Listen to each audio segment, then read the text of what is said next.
So this is recent work that has been done at UNSW to look at potential reliability concerns for TOPCon and heterojunction solar cells.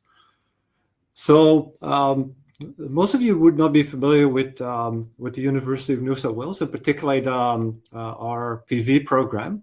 We're actually the largest PV and RE program at a university in the world, with roughly 200 people, and of which 150 focus on photovoltaics.